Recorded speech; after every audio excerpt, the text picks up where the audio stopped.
morning, boys and girls, women and germs. I'm going to do something a little different today. I had an interview with Alex Ratson. We went live with some issues last night, so it was supposed to be a live interview, and it was at the time, but it was kind of patchy. For those of you who don't know, Alex Ratson's an adventure photographer out of Squamish, British Columbia, and I believe he was from Powell River initially, was where he was born and raised. Alex's work is like pretty incredible, you know, and there's not, you get a lot of outdoor, people doing outdoor photography, but getting really good outdoor photography is a combination of a lot of skills. And, you have to, it's not just the camera work, but being able to get into a position and getting the trust of your subjects and doing great landscape work. And I'm always impressed with Alex's stuff. Alex, I think I've known where we've started chatting on Facebook several years ago, and then suddenly he kind of just broke out. His artwork just started taking off, and then he was like the poster child for one of the pharmacies so they had like him hanging off the apron or something in Squamish, and then all of a sudden his posters on like billboards 165 around the Vancouver area. So you probably, if you live in lower mainland BC, have seen Alex's work. You just don't know it.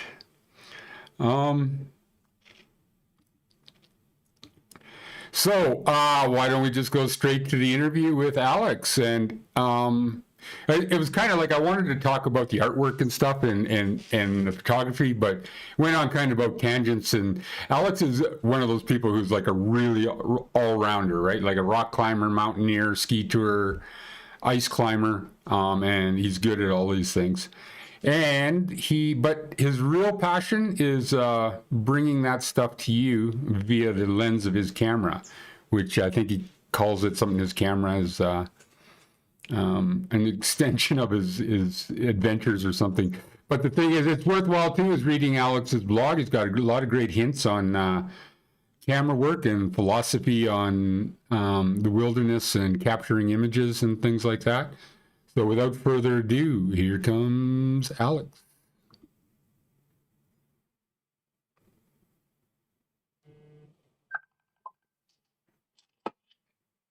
How's that? That's better for some stupid reason. Oh, you're out now, no? It'll come back. Just yeah. One. But I have faith in it. How weird is that? How about now? How weird is that? Yeah, well, use my phone data instead, see if that makes a difference. And not my iPad. You were using your iPad off your Wi-Fi? Yeah. Oh, yeah. So I don't know if that was just being slow versus this. Who knows, eh? Yeah. Who freaking knows? That was like way clear, so. Yeah, you're crystal clear as far as the screen and stuff goes. So. Nice. And I can see you for real this time. Yeah. Not just a blurry mess. Yeah, exactly. Oh, awesome. Well, the blurry mess is probably an improvement somewhere. If you can, Yeah. I wonder if I got too much light. I got all these lights. I can't tell because I got the windows too, but now the sun has changed and it comes through in the afternoon through the front, so I can over expose this thing a ton. And then and I got like a Mark IV on manual sort of thing, so I probably should actually put it into program mode and just let it do its own thing. It'd probably be better off with it. It's got like it's got smarter sensor chips than. I'm blown away like how smart the sensors are on that thing. Like it reads for white balance and stuff like that. Just go with auto white balance. It's completely. Especially when things change rapidly, right? Crazy. Yeah. So, dude. Yeah. Photography, still doing it? Oh yeah. Yeah. Not giving up on that one. No. That's not the easiest thing though, that's for sure.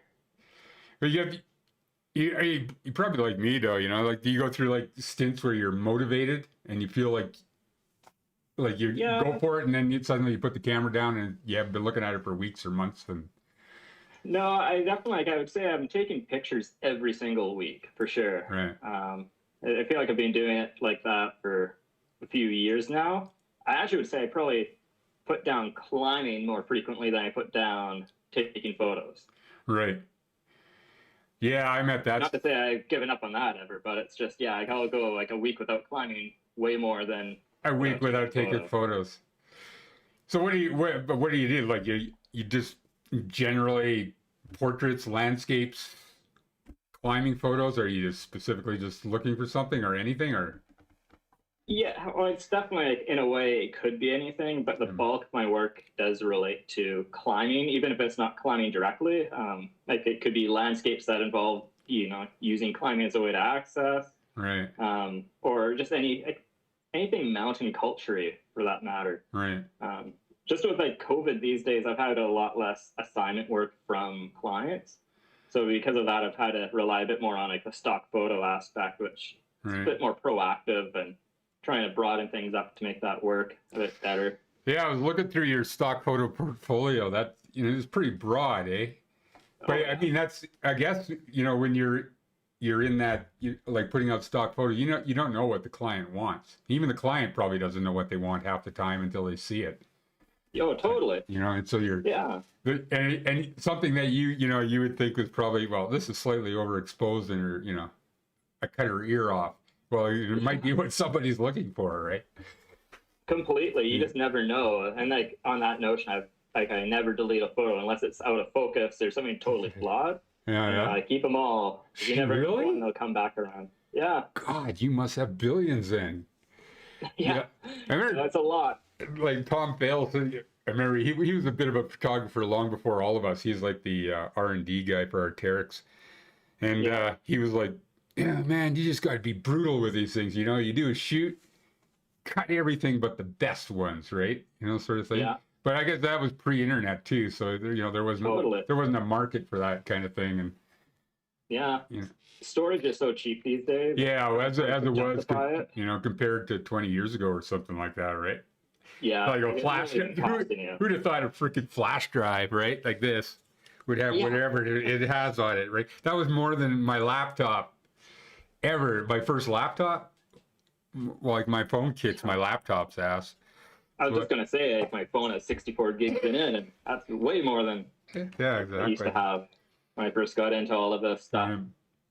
Well, you have the option to do that. What do you use to edit your photos with? Lightroom, like everybody else? Yeah, I use Lightroom. I also use a program called Photo Mechanic, which is it's more of like a photo browsing program, but it's extremely fast. Oh, yeah. So I use that to kind of load all my photos in, rename them, and caption them, and then also select kind of like the key photos that are going to be, edited and delivered ultimately. Right.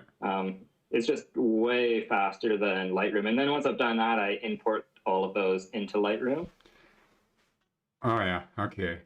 Well, you're ahead of the thing. I was thinking too. It's like I had a daughter. She graduated from Emily Carr a few years ago, but she's still shooting on film. That's her. That's her genre, right? Like she's like the.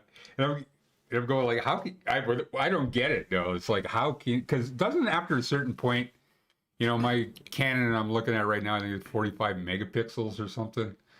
Yeah. On a photo, and your eyes can't discern the difference, can they, between the thing? Or completely.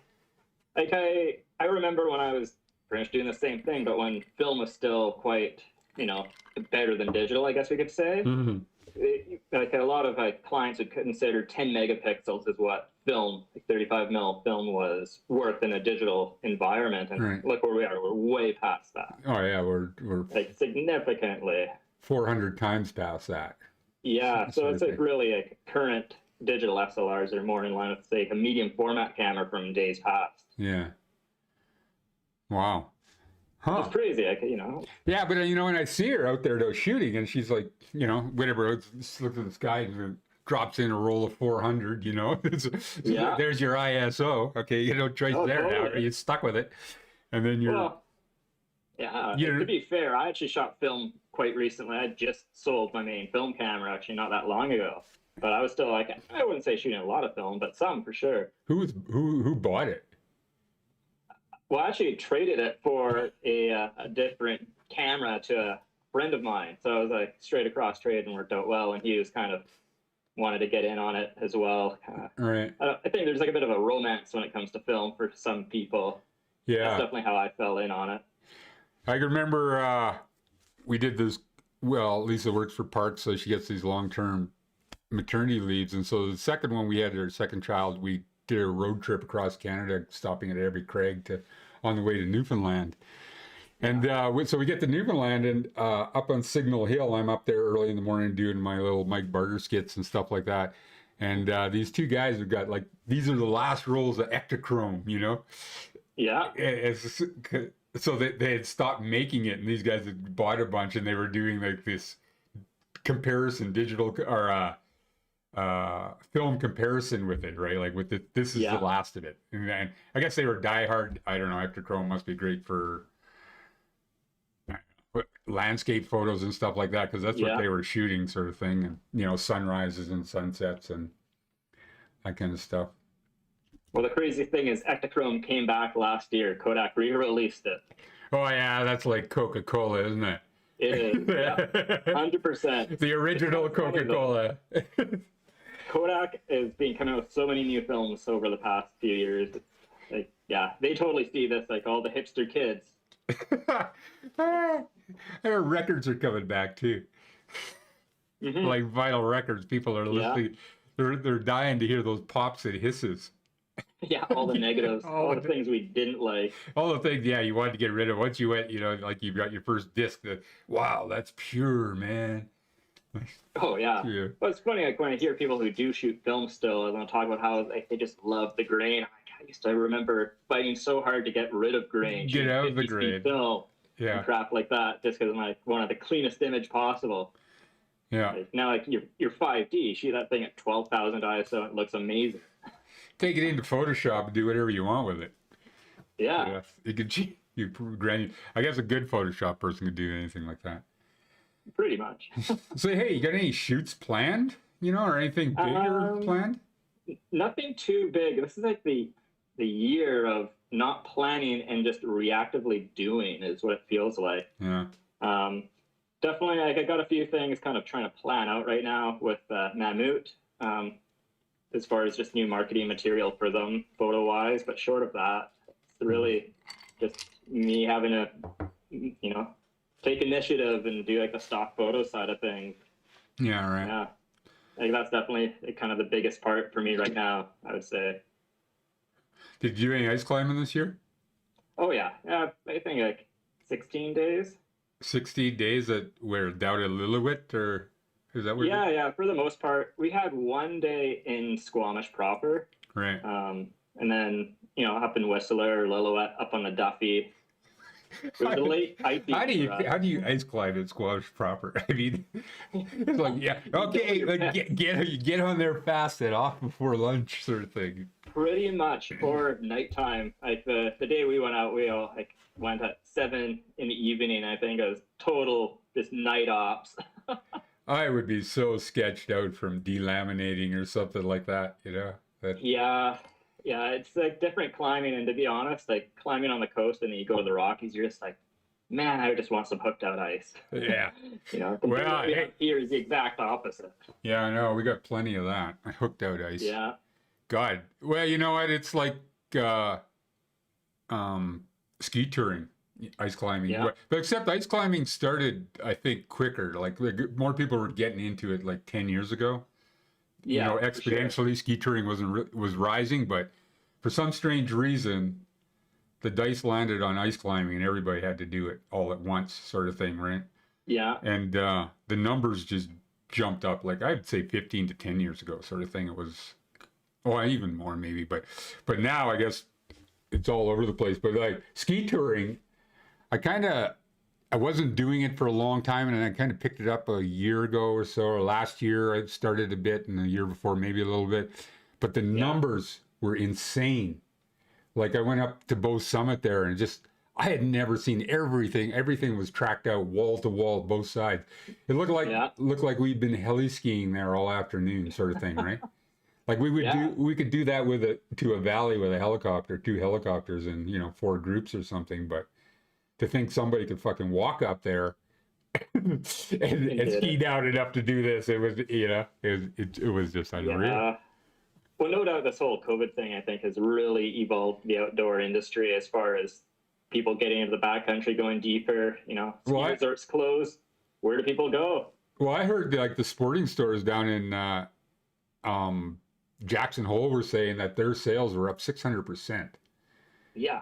I think like across the industry, that's just the common thing. Yeah, go try you get it. Go try buying a mountain bike right now. Yeah. Like for sure, I think anything outdoorsy is like you take what you can get right now. Yeah, you need to buy stuff.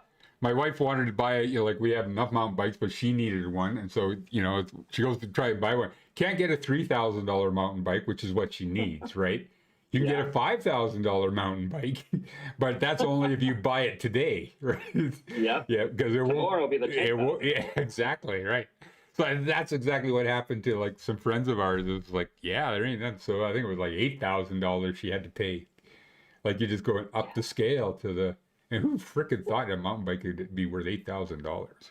Totally, but it also seems like people have more money than they ever have because it's forced savings. No one's getting to travel or do these things, so yeah, well, 10 grand kicking around. I think that forced thing where you're not traveling to has a lot to do here. Like in Banff National Park, I mean, more people are discovering the park than ever before, right? And that's people from BC, Alberta, Saskatchewan.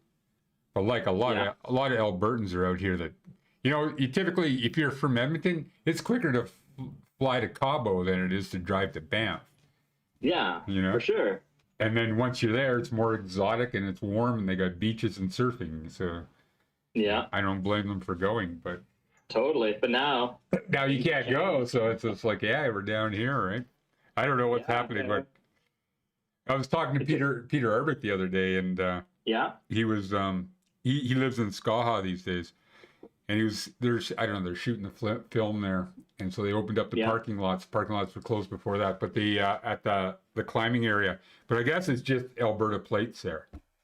Yeah, like it's the same here. Oh, is that Alberta, right? Or Ontario, Quebec. Oh yeah. Yeah, it's like everything but BC plates. Yeah.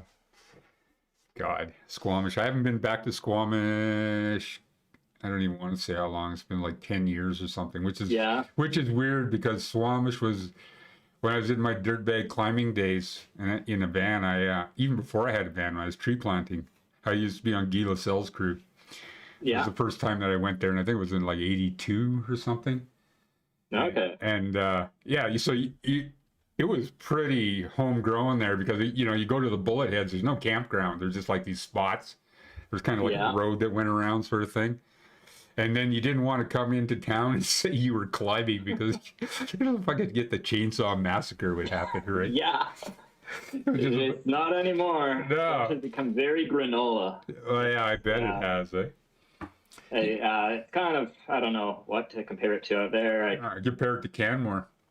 Kind of, but it's way more granola. I always found Canmore, his X-Shaw nearby. It keeps it a little rough. Well, that's true, eh? It's a little rough and ready at times, and there's some local boys that, Squamish, every industrial thing seems to be closing down, and then they just, build more gondolas and more tourism-related things. Well, you got a population in the area like 10 million people, right? So yeah, for sure. Like Vancouver being right there makes a huge difference. Yeah, well, it makes a huge difference. And then Whistler as well. Like, although it's not a lot of people who live in Whistler, it attracts so many people. It's kind of like a shit magnet, so everyone gets stuck here when Whistler books up. Yeah. Well, yeah, too, right? Like, how many people actually live in Whistler? It's like. Yeah, I think it's like 15 or 16,000. It's less than Squamish for a permanent population. Right. Well, you could say that too. It's like Canmore. I mean, I would say 40%, 35 to 40% of that town is just second homes. Yeah. Right. And then, and they're building more of those things, but they're building some lower end ones, and the town's all in an uproar, right? Like certain people in certain districts, it's like, we don't need any more. But your district was right in that same wildlife corridor. We didn't need your homes either, right? Yeah. But now you're in an uproar. I got a house, so I don't need any more houses built around me, sort of thing. Yeah, I think I missed the boat on buying a house in Squamish. It is way too expensive now. Oh, I could imagine. I don't know. Yeah, it's like get a crappy thing for $500,000, like a townhouse. You can get bulldozer food. Can't you buy a boat and, like, park it in the harbor? I actually don't. I think moorage is an issue here. Like, there's not a lot of like moorage here. It's probably reserved, like everything else. Yeah. Like guys got leases problem with on it being a fjord, right? There's like kind of a narrow tip there. Yeah. I was wondering that frickin' Polar Circus photo. Oh yeah.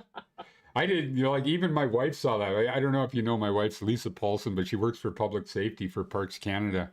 Yeah. And she's a bit of a Luddite as far as the internet goes, but she said, "Oh, I know that photo." It's just like, you do? It's like, you've never seen a photo like that. That's the first time everywhere. Yeah. Man. Right, and so where did you take that from? Were you across the valley or were you en route? No, that's timer for 1 hour and 40 right, minutes. Right down on the highway. Right at the parking. Yeah. Oh yeah. Okay, 1 hour. Like we were driving through from Hafner to Jasper, and we were thinking about climbing Polar Circus the following day. Right. And we're driving through, we see a car parked there. I'm like, oh, let's see if we can see who's en route, where they're at. So, right as we get out of the car, avalanche just rips, like within seconds. Set timer for 1 hour and 10 minutes. So, yeah, it's pretty crazy. 10 minutes and I wonder how 15. far that ran. Was there anybody else en route? No, it's just the one group. It didn't make it to the highway, but it spin drifted us 200 meters up the road. Like as it started going down, we're like, shit, this might actually hit us. You got the powder. You got the powder cloud. Yeah, we're just like, let's get out. So we drove about 200 meters up the road and stopped and looked back, and we were getting spin drifted from it back there. I think they kind of estimated about a 3.5, so decent size. Fuck, that's big. Yeah. Yeah. Yeah, that takes. And then the photo is actually a second avalanche that hit them after the first big one. Oh, so you didn't catch the initial avalanche? Yeah, like I got the initial one, but it's literally like running like photos. It kind of looks like chaos. Right. But yeah, the one where I got them, that was it goes a second avalanche, a bit smaller for sure, but it was just like, if I won a second one. I would love to see the clear shot of the first one. Wow. Yeah. I can't even imagine though. Like I'm trying to think, like I've had spin drift like of size hit me before. Yeah. But no, nothing fucking, like not in real live. I've never been in like a real live avalanche. Yeah. Lots of spin drift with weight, but none of the stuff. Unfortunately, it was back in the leashed era when you could just like hang, Hang there. I'll take this, yeah. I wonder how long this is ever gonna quit. Well, that's it. So Quentin, the guy who was like, up there in the photo, he was on lead, and I think he said he was like run out 30-ish meters above his last piece when that happened. And he could feel it. Like he said, he could feel the wall vibrating for a solid 10 seconds prior to coming over the lip. And he's just like, he could feel it, and he kind of just knew and, put himself in a great X stance and held on. But man, like that's just I don't know, horseshoe up the ass for sure. Yeah, no kidding, eh? That would make you rethink about things. Yeah. Must have got a lot of, like they say, like an armchair forecasting after that. Yeah, no, for sure. I think he felt quite embarrassed about it for sure. I would say. I didn't know him before this at all. I met him through it, but yeah, I know he definitely was quite embarrassed, especially how far that photo went. It went everywhere. Still was going everywhere. Yeah.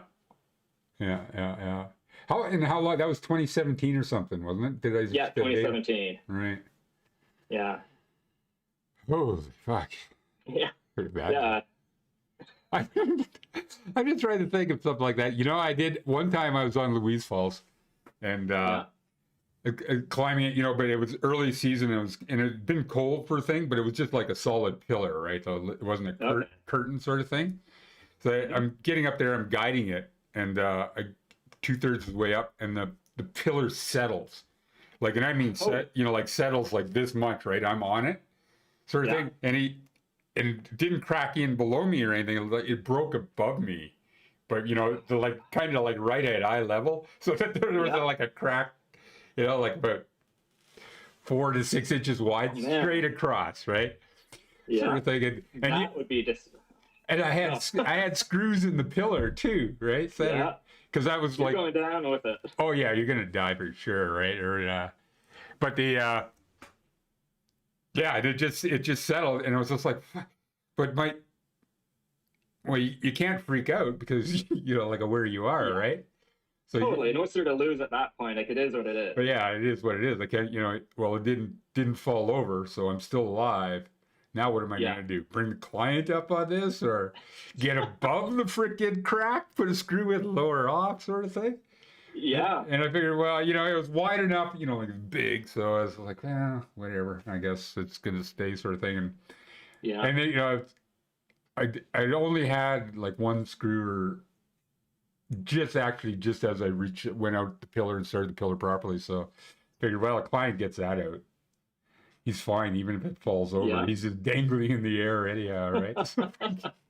Yeah. You get a good tip for the day then. Well, I got that. Actually, yeah. I had some weird ones like that. But, yeah, that photo kind of just shook me.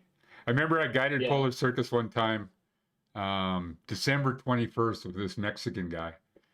And which is like about the stupidest time you can, because it's like the shortest day of the year, right? Yeah. Right. So you just do it at night, pretty much. It was pretty much because started at typical 5:30 in the morning. So you climb like half of the route into the dark, but fortunately half the route is grade 3.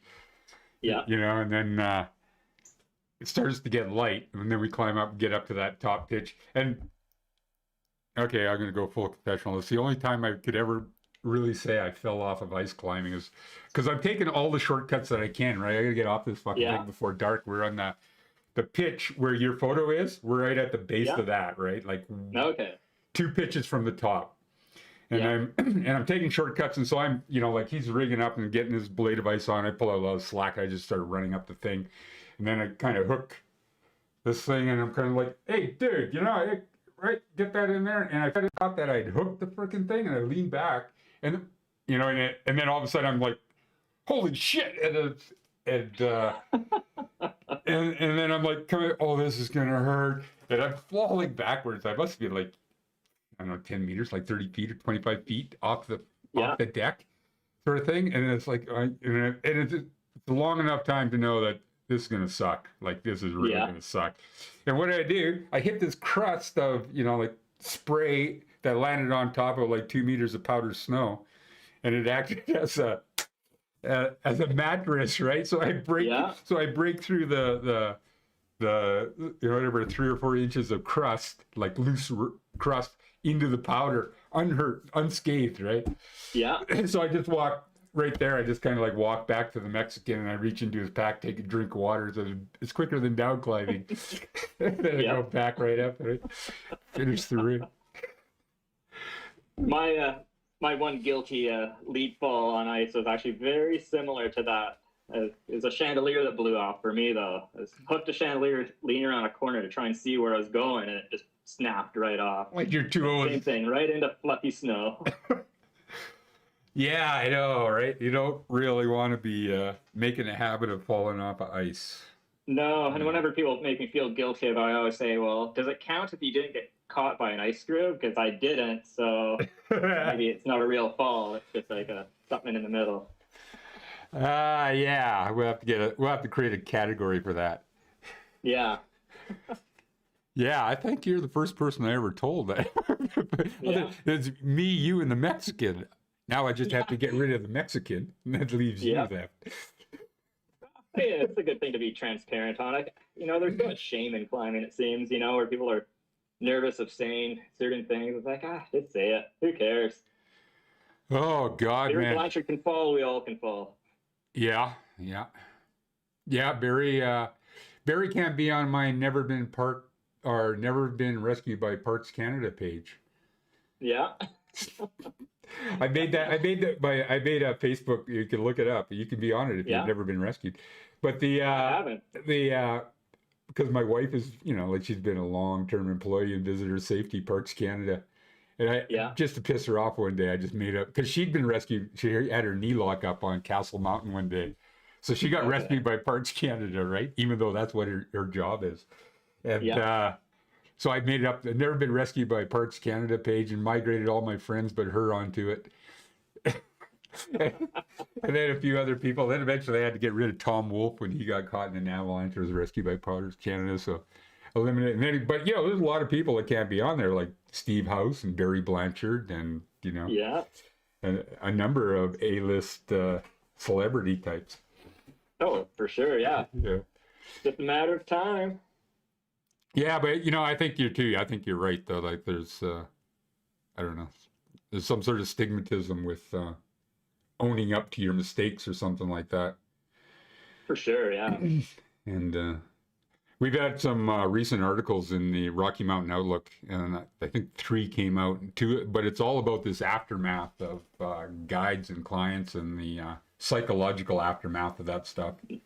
Oh, yeah. That goes Yeah, on. I think I've seen a bit of that stuff coming out.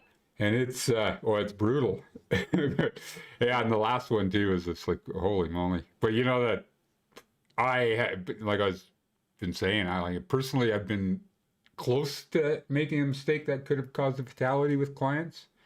But that was that. Yeah. That's over like a 20-year period working full time sort of thing, right? So there were like 3 of them I think that were a thing, and they kind of rocked me a bit. Like they like psychologically set me back sort of thing, even though there were no fatalities in the thing, right? The fact that, I could make a mistake like that. Yeah. And that would have affected families and people's lives. I don't, I can't even begin to think what it would be like if it actually happened sort of thing, and had to carry that with you all the time. Yeah. Yeah. I often wonder, like, how do people get back into guiding and climbing after such tragedy? I hear these stories and it's just like, how do you go back to that? I don't know. It just follow. I think it would mentally follow you. I've known people, known people that have had it reoccur a couple of times and just collapse, right? Yeah. And just like they got through one incident, and I'm thinking in the heli-ski industry, and I think it was just a young guy too. He's under the tutorship of full guides, and so he's not really responsible for, the terrain he should be in should be completely benign or safe, or you should be tutored enough that that isn't a thing you should have to worry about at that level, and providing some sort of package or some sort of something that's puts you in the gray area, onto the dark side of the gray area, right? You should be just like right into the green, the gray, touching the green sort of thing is about as far as you should go, sort of thing. So, the most you're looking at is a 1.5 you have to deal with, or something like that, right? But yeah, I don't know. It's kind of a touchy subject around here these days. Yeah. Oh, for sure. I think like as a whole, and even outside of the guiding community, climb long enough, do these things, you're going to know people who didn't come home. Yeah, well, avoid that. That is true. I remember when a guy, when I first started climbing, it was Peter Harvey, he was the guide at the time, and says, if you're in this game long enough, you're going to be a first responder eventually. Yeah. Right. But then at that time, it didn't really mean anything to me, sort of thing, until you start being a first responder. And, and statistically speaking, if you're spending, 200-300 days a year in the mountains, in that activity, eventually you're going to be, right? Completely, yeah. Even if you're not, first responder, but just having, people, things happening and whatnot. I don't know. Sometimes I climb certain routes where, people I knew died on, and you get to this spot, I'm like, this is that spot, and it's kind of, I don't know, you don't let go of it, even if you thought you did. Yeah. Yeah, I know. I was like, when I first started guiding, it was like Nicky Code and Brian Ebert sort of died just I think I was like I wasn't even guiding yet. I was still in just doing the prerequisites, and these guys had died climbing sort of thing, and I don't know. I didn't have a lot of friends in those days, but those are like two out of four who were gone. Yeah. You know, and then Simon Parbusing on a guides course, you know, a couple of years later, sort of thing, and yeah. But that's pretty dismal. Anyhow, yeah, Polar Circus. That was did you go up there afterwards? And I guess not. No, what you fucking go up there? Right? No, that was like writing on the wall. Yeah. Like, okay, not happening. Hard stop. No, that's another division altogether that takes care of that shit, right? Yeah. Yeah, but like we were down there, like, you know, we're just like you can start running through everything so rapidly, as you know. We're just like, okay, people are up there. This just happened, and we just started to assume like they are involved fully. You know, and then we quickly get to the spot of they're dead. Like realistically, if they were fully involved, they are dead, period. Yeah. And that was where we're like, okay, let's go, you know, activate, you know, park safety on this and whatnot, which is what we did. And yeah, and then started spying with my camera, trying to just look for things and whatnot. And eventually I found them and found the movement, and it's like, oh, they're totally fine. How did you get hold of parks? So down by Weeping Wall, there's some guys removing avalanche debris. That probably should have been the first warning sign I got. Yeah, they're down there with like, especially at the Weeping Wall, debris, right? Yeah. So we just drove down there real quickly and told them what happened. They radioed for us, and one of the other guys followed us back, and yeah. Huh. What do they do now? Well, this InReach has changed everything on these days, though, too. Totally. And like these guys, like they said, like, yeah, I would definitely get an InReach now. Like, it was like one of those moments where it's like, if only we had that. Yeah. Just to let people know that we're okay, right? Yeah. I think, I don't know what the exact stat is, but my wife tells me that those InReaches are, you know, like on their, for their rescues are probably 40% or something, 50% for their backcountry rescues. Yeah. So it changes the game so much, I think. I think it does too. I don't know what it does. Not for the good, but necessarily. Well, yeah, it does. I wonder if it makes people feel like they're a little safer back there than they would have been previously. I think it does. Well, I think there's a lot of people who are kind of almost like afraid of the dark, and this is that thing that's like, oh, this will remove all my fears. There's my flashlight here. Yeah, exactly, right? Whereas, like, you know, I don't know, pre any of that stuff, you're just used to going out and be like, oh, if something happens, we need to survive on our own for X amount of days, depending where you are. And I think people don't think that way anymore. The whole self-rescue doesn't exist. Well, you got to wonder too, like, you know, Steve House having a wreck on the north face of Temple in winter, you know, trying to do the Greenland Lock, or Barry and House. Yeah. If they didn't have that as a backup, would have they made those route choice decisions? Yeah. You know? Like, you have to use that as like a calculation. Like, why would you not if it's available? But it does change the game. Well, yeah, it probably, you know, like, why would you do that if you didn't have that, you know, like that last resort as a backup, right? Would you, you know, it puts it into your deck of cards anyhow, you know, or into your hand, right? So even when you do everything right, you can still have problems, especially in those kind of routes that those guys are doing. Yeah, like, you just don't know what's going to happen. Right? You do everything right, and you're still done. Yeah. Yeah, and it doesn't matter how good you are. Obviously, like those three climbers on House a couple of years ago, right? Exactly. You know, like the three of the best in the world, sort of thing. But it looks like they climbed that route, like that freaking route, in like a couple of hours. Right? Yeah, well, that's it. Like, if you put the timeline together, you judge their, you know, looking at their watches and stuff like that, and it's just like, they're fucking, it would take me a couple of days, you know, and that was when I was at top of my game. Sort of thing. Well, like David Lama, he was kind of like the next Uli step for sure. Yeah, it's like any of these things that, you know, if you're going that fast, you're obviously cutting corners, and that's like your margins just get slim. you know. Well, I can remember Arbic saying to me, like way back in the day, is like, you know, you can, whatever, you can only do this, roll those dice so many times. Yeah. And then it doesn't matter how good you are, right? Yeah. You know, there's only like 25 or 50 sides to that dice, and you're going to get, you know, 1 or 50 sooner or later. Yeah. Yeah. No, it's something I keep in mind a lot, to be honest. I often thinking, like, is this worth pushing things and almost using one of my 9 lives? And you know, oftentimes it's not. I'm like, okay, so let's not do that today because this isn't worth it. You only get so much of this. Well, you got to take that, you know, now that I'm, you know, you can understand, like when I was in my 20s, you know, I had a high risk tolerance and very little experience, right? Yeah. You know, now I'm in my 60s, I have a low risk tolerance and much more experience, sort of thing. And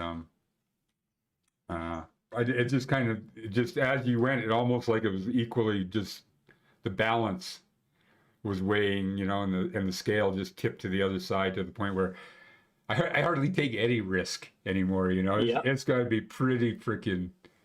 And in retrospect, and maybe it's partly because of, you know, you just had so many adventures in your life and things like that, that you're not going to top the last great one or something. You know, like you know, the first, you know, doing Kitchener's Grand Central or something like that, or Andromeda Strain. You know, like back in the 90s with straight chap tools and some foot bangs. Yep. Yeah. So. Yeah. You know, there's the bold climbers and the old climbers, but there's not bold climbers. Not very many that I can think of, really. And the few out there generally saw what it was and they kind of played your card and like, okay, this is it. Yeah. Yeah. You know, like. Easy. Yeah, like whatever was the name, Billy Green or Greenwood or something, and you know, the hardest climber in the Rockies, planting flowers in Victoria now, you know. Yeah. And has been for the last 20 years. White, he doesn't even climb anymore. I should look him up. We got something in common finally. Yeah, he doesn't climb, just pissed off. And angry. Yeah, shoot. That sounds just like me. I suppose right now I got a daughter that's 13, and most of my time just spend teaching her shit. Yeah. Right? You know, it's just like kind of and that's kind of where I get my fun in the outdoors now. It's just you know, I don't have kids, but I definitely see that as like that would be kind of a cool thing to be able to share these things with someone like that. Yeah, well, it feels like, you know, because she's, you know, both her parents are mountain guides, and you're just living in Banff. Like, frick, how big of a lottery win ticket is that? Right? Yeah, exactly. You won the genetic lottery twice. Yep. Inherit a house in Banff. Exactly. They got parents who are guides. They'll teach me things. Yeah, so 13, she's done her AST1, and, you know, it has the equivalency of her AST2. It's done like a number of profiles with me this winter, and, you know, it probably has 20, 25 days of ski touring in so far in her first season. Yeah. Sort of thing, so. Yeah. That's pretty awesome. So anyhow, yeah, that's kind of what I'm doing is kind of just focus on those sort of things because I don't really have anything going in my, you know, like I figure when you get old, you got to have a plan. And the next one is like Tyler, my youngest boy, is 11, so he doesn't graduate till he's 17, and then I just want to do that. You ever see that movie Wild, Mexico to? Oh yeah. That kind of looks like a cool hike. Yeah. Right? You know, I'm thinking, well, I'll be 70 by then. It's like, well, maybe I could be like the oldest guy to hike it. Probably not, but you know, whatever. Yeah. But I just got to find stuff that's interesting that keeps me in shape, you know? Yeah. Yeah, just keep moving. Yeah, and that's it. And sort of the putting your foot up and watching the sunset sort of thing is not that attractive, but you know, tell you what, in 7 years I might revise that plan. It may seem a lot more attractive than it is. So far, you know, knock on wood, that everything's been pretty healthy, sort of thing. So yeah, that's good. I definitely noticed aging, and I can't even really talk about it. I'm 35. You're 35. Yeah, you're my snowboard is older than you. Yeah, it's like one of those things. But already, I'm just like, oh yeah, I'm feeling those injuries. I'm not feeling that quick anymore. Yeah. Well, I tell you, as an aging athlete, and using the word athlete, but I still, like work out all the time, run as much as I can. But you definitely do know that your recovery rate isn't near Yeah, what it that's is. actually a good point. It definitely is exactly that. I used to just do things like day after day, get hurt myself somehow, and like next day just good to go. Right? Now it's like, oh, roll my ankle, okay, 3 months later. Yeah, exactly. Right. Yeah, I one day I took a whipper on Turtle Mountain, I think it was, or something, in on at the back of the lake, and broke my ankle. And 2 weeks later, like they put me in a cast, and I was like, fuck, but I'm like 23 or something, right? So it's like, yeah. So I'm tired of this. I cut the cast off and go back to work. Yeah. It's just like, yeah, enough of this. I'm not going, to rebuild all that muscle therapy crap. I'm just freaking just get back to work, right? Yeah. But yeah. Hey, those were you? What was that industrial photo where the chick is in the? You got that main thing hanging down, and they're in the bed sheets, for lack of a better term. They're doing Bed sheet. what do you call that? Circus Soleil and Squamish. Yeah, okay. That's the silks. The silk. Okay. Silks, yeah. So it's like an aerial sport. Right. Exactly like circus shit's best way to put it. Circus shit. Yeah. That's been kind of fun. Like I don't know. I don't really find the activity of doing the silks interesting for myself, but I find like rigging and finding cool spots to set them up is kind of interesting. So definitely set them up like on the side of the chief and off of high lines and all sorts of rad spots like that. Well, I was looking at that. It's like they look like they're a ways out from the wall. What do you got? Like some sort of so it depends which one you're looking at. There's you're pretty familiar with the chief, I guess. Yeah, right? yeah, I've done it a few times. So we hung some up underneath one of the large roofs on the Black Dyke. Yeah. So I think it was like the third pitch up the Black Dyke. We went up. There's like this 12C roof that we hung it off, and that thing leans out probably 50 feet. So that was one of the spots, and then we did it top of a high line in both the north and north gully as well. Right. Those are like 70 meters long. Oh, so you set a high line across between the two, and then they went out to the middle. Yeah. Wow. Hey, you don't know Mark Dubé, do you? I don't think so. I'm horrible with names. So I can say that, and then like one day I'm like, oh no, I totally know. Well, yeah, no, I just think it because I remember him sending me some video footage. He was shooting something like that on Squamish. He's a video production company in Vancouver. Yeah. But yeah, no, I thought just by chance maybe you guys were working together or something like that. Oh, wow. Yeah. And you ski tour also, right? Yeah. I didn't really get into ski touring until a few years ago, though. Somehow avoided it most of my life. Do you ski? Like prior to that? No. Oh. No, not at all. I've probably resort skied 3 days of my whole life. Right. That makes it hard. Right. Yeah, I mean, it's not that. I mean, the touring. Any idiot can tour, right? Like you're just walking. Yeah. Well, that's it. And coming to it as a climber, the touring was very easy. Yeah. I was super quick to get into large terrain. So it's like, I'm in this terrain anyway. Yeah. But yeah, the downhill side definitely took quite a bit, especially learning off resort. Well, I'm guessing it probably still is taking a bit, because it took me like I wasn't born skiing, right? Like that just wasn't in our social economic sort of thing when I was a kid. Pretty much the same. And it was like, and we didn't live. The funny thing too is I was born in Banff, but I moved when I was 3, and then I just, this whole climbing thing. We'll talk about that in a minute, but yeah. So the ski touring didn't, or the skiing period wasn't. So when I came back and started climbing, and then getting into guiding and things like that, and realized I had to learn how to ski to diversify my work, so that I could work summer and winter sort of thing, right? Yeah, I kicked myself for not getting into it when I was younger, but it was like when I was young, like I got into climbing when I was about 5 years old, and it was just that was my life. All I want to do was climb, so I was just hyper focused and Yeah. skipped out on it. Yeah, I know. I get that. I mean, skiing to me was just a way to approach waterfalls. I didn't see any Yeah. other use for it. And to be honest, big picture, it's still like maybe not to approach waterfalls, but to go climb peaks in the winter. It just makes sense, I guess. So Yeah, that's yeah. what I do. I know. And ski mountain. Once I did get into it a little bit, I was always a crappy skier, and I'm still not that good. I'm not near as good as my kids, but then I Yeah. don't have $10,000 worth of lessons either. Yeah. I always joke that I ski the same regardless of the terrain. You know, like I'm a pussy skiing green runs, and I'm pretty confident skiing the black diamond run somehow. It's just they're all the same. Yeah, well, I used to say that about climbing 510. It's like, it doesn't matter. I mean, I could do it in crampons, moccasins, bare feet, whatever you want. I can climb 510. But I'm probably not saying that so much anymore. But yeah, there was a time when it's just, yeah, whatever, mountain boots, that's okay, fine. Yeah. That's what I got.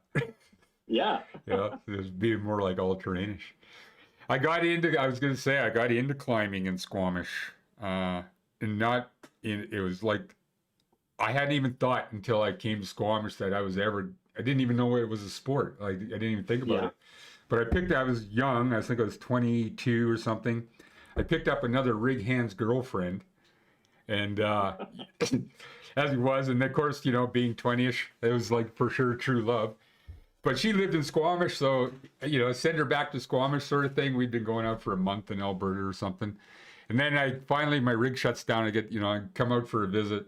She already has a new boyfriend by this time, right? She doesn't bother to tell me or anything. I show up in town. It's like, okay. So then I'm like, oh, and I'm, you know, heartbroken because it was, like I said, it was true love. And then I'm walking back, and I'm back to Vancouver. You know, I don't even want to drive or hitchhike or anything. I'm just so sad. I'm crying as I'm walking by the chief, and these people are pointing up at the wall up there, you know, like they're little, because the parking lot was a lot smaller than it is now. And I'm looking at what they're looking at, and like, hey buddy, look at the climbers. And I go, what? Over there, you know, there's like two little black dots, and I don't know what they were on, Nickel Bends or something.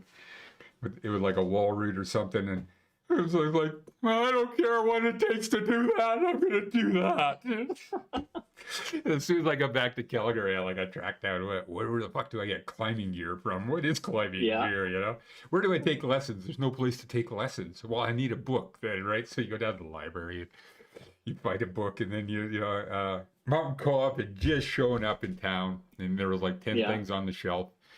There was just like this little tiny store. And so I buy everything on the shelf, all 10 things.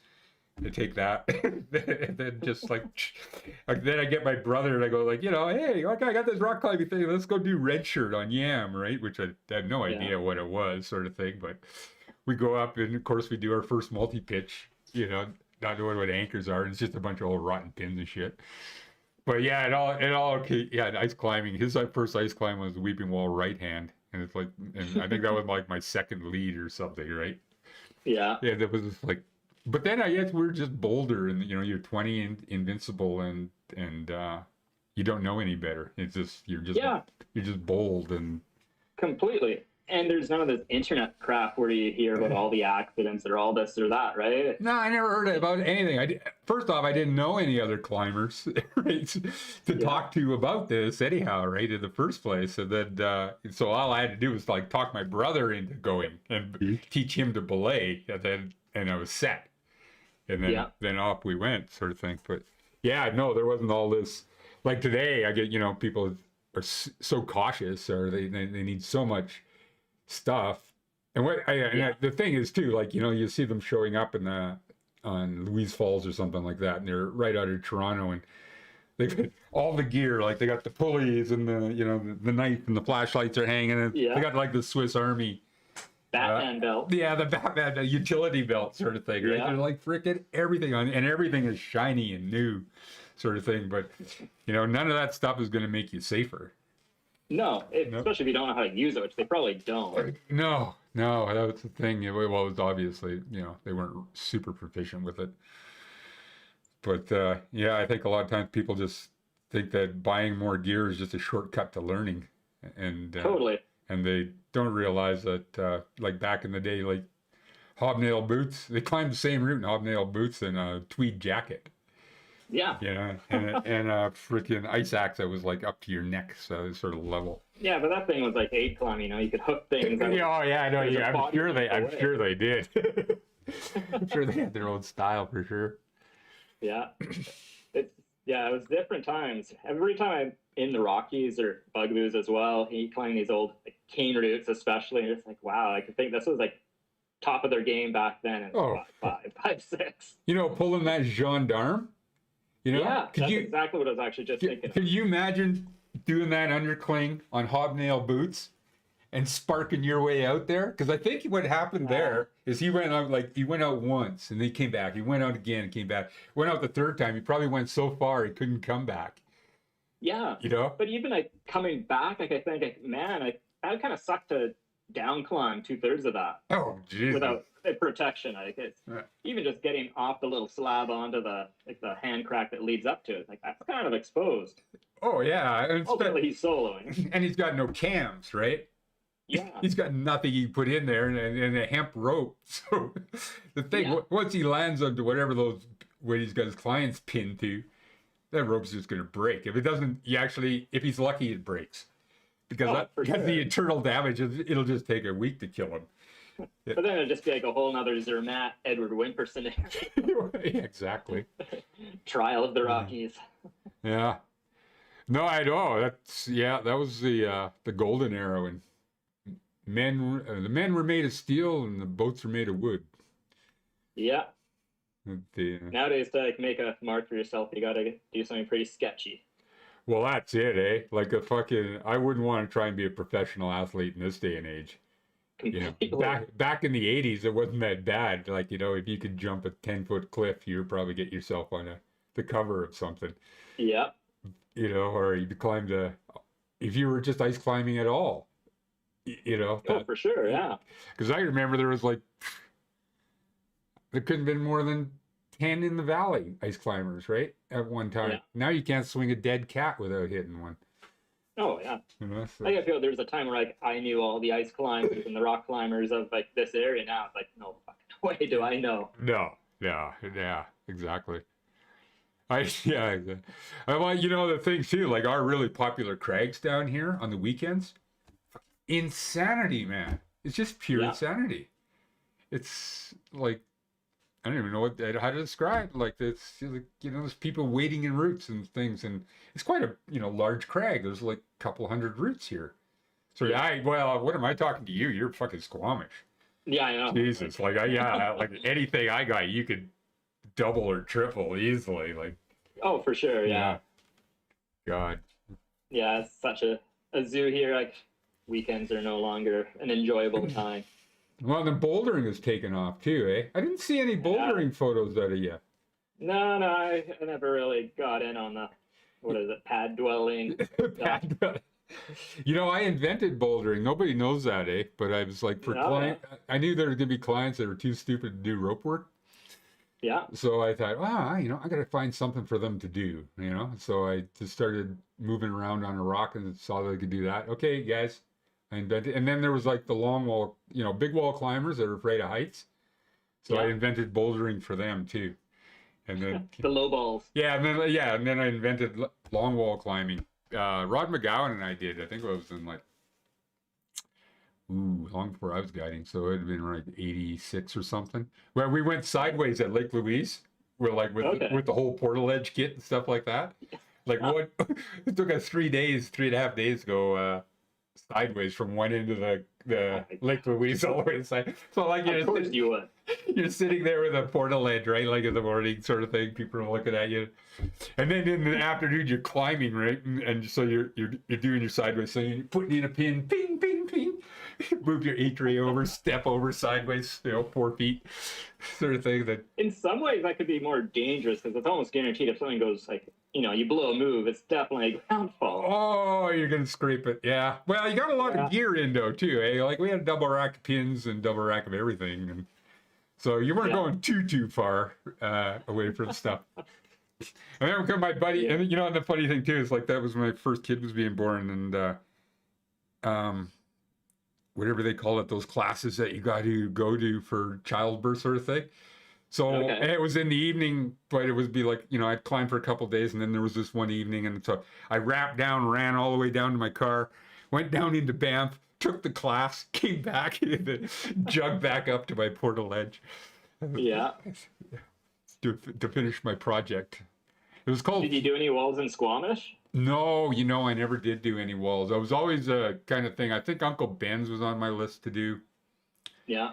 And I think that was the only one I was kind of focused on.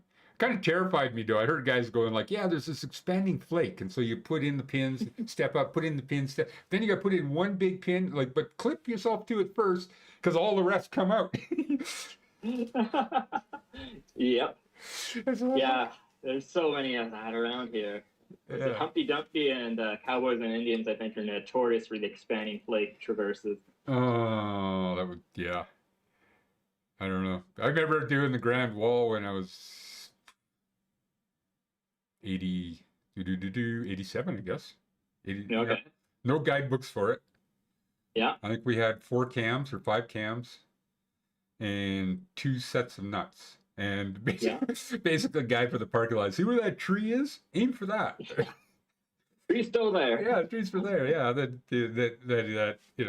And then the sort of well, then the ropes were there. I guess Perry's changed those out for. Isn't that There's just a boat rope now? Yeah, it's bolted bolt ladder, isn't it now? Yeah, well, they put the boat rope back up there. Oh, did they? Yeah, it was like about 2 years ago, I think someone did that. Yeah. Well, A whole bunch of people bitched about it, but it's actually really nice. I kind of thought it was better than the boat ladder. I thought, like, not Perry didn't ask me, his girlfriend, forget what his name, but she was saying, well, what do you think of that? And I said, well, it would make sense, the bolt ladder, but at the same time, the Batman pitch was kind of classic. Yeah. Right? Like you're just doing an actual Batman thing over this thing, and then reaching over. Yeah. And they're probably new bolts now, but they're just a bunch of rivets back in the day, right? And they were just like clipping these rivets. And then, God, I don't know what we were thinking, because I don't think when I climbed that, I don't think I'd ever climbed anything harder than 5'9". Yeah. Right? Did you free most of it? Yeah, pretty much. Bolt ladders? Yeah. I think I had to hang on the 11 something. Where the like sword. that. After the sword, there's a crescent moon sort of thing, like an off with sort of like your the sail flake. I guess that's what it is, or something. And we didn't have gear to cover it. So you couldn't fall. If it's the sail flake, that thing is so bolted now. Oh, is it? Like it's like so many bolts, you just skip them because it's like excessive. Oh yeah. That I think. It went far enough and it kind of narrowed down. I think I got a cam. The largest cam we had was a number 3 or something. And then I had to hang on that because I was just fucking pumped. I was just like, oh, Jesus. Yeah. And then I was like hanging on that and it clipped it. I was like, that's a long ways without a probe. Okay, I go down, I'm going to hit that ledge and then I'm going to hit this and I'm going to bounce off and then I'm going to be like 20, 30 feet below my belayer. Right. Well, that's what it takes. Like when you're young and dumb. It is fuck. Oh yeah. The highlights are back in those days for sure. Then there was another pitch above that, really sort of a stiff 10B or C or something, like sideways traverse sort of thing. Yeah, there's as you exit out of there a bit. What do they call it? The flats or something like that, where it's a lot of 5'10" through ledgy terrain. Yeah. Just before belly good. So, but I would say, without a doubt, probably the best multi-pitch route I'd ever done is to this day, I think. Yeah. Would be the Grand Wall. That's saying a lot. Yeah. Well, it's. I actually did that 3 times. Yeah. But all within that same era before I got, old enough to realize I could get hurt myself. So I think I went 1 year and then a couple of years went by and I went from drilling rigs. Well, I took an ice climbing course. Because ice climbing was hard to figure out. And turns out Guy Lascelles ended up being my instructor. And then and then he goes like, in his way, he goes, hey, we should climb sometime. He says that to everybody, I'm sure. He just didn't know me. It's like I tracked him down. It's just like, okay, are we going today? You can imagine seeing that dog that like Oh, The yeah. little dog that jumps around the big dog. It's like, hey, we're going climbing the key. We're going climbing the key. And he's like, oh, he actually, that was just rhetorical. Yeah, exactly. You really mean it. I say that to everybody. It's like, yeah, well, you said it. Now you got to do it. Yep. So I actually latched on to him for like 6 or 8 months, and then I never met anybody like that was so dedicated to one thing in my life, right? Yeah. Like you see people who are professionals and become engineers and stuff like that, but and they have a dedication to the profession. But I've never seen anybody dedicated to something like climbing to that level. Like where the guy needed to be green with big ears, like he was freaking Yoda. I just didn't know it yet, right? Yeah. And then it influenced me to the point where, well, I'm actually gonna, take this seriously. This is like, fuck, this is worthwhile. Like what I'm doing right now isn't worth shit.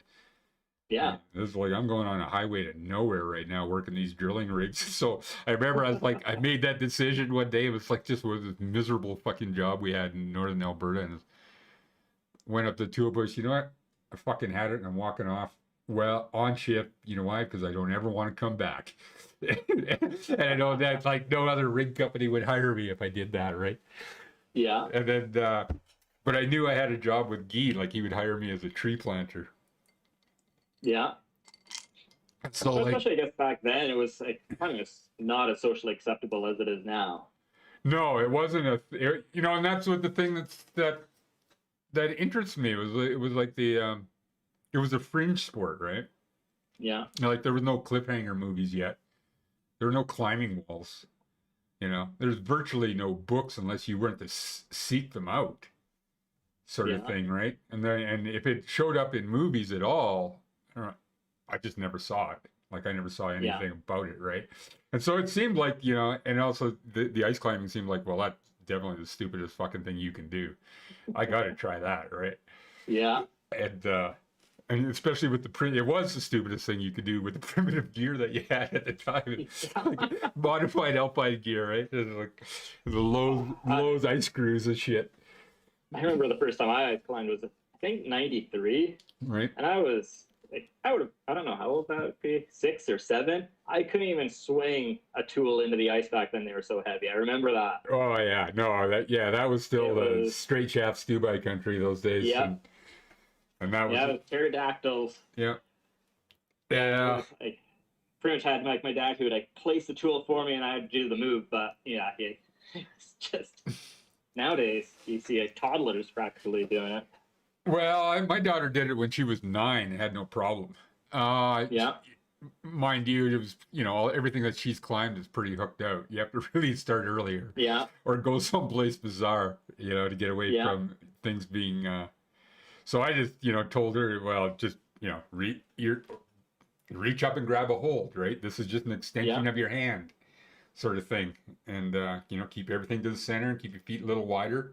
Bang enough, sure enough, she did his pillar first time, without a fall, sort of thing, and then did Grotto Falls, like, like for a 9-year-old to be able to do that is like, oh yeah, for sure. Yeah. So it just goes. I don't know. Ice climbers, they take themselves so serious these days. This is not around here. No. Well, yeah, but you're in freaking.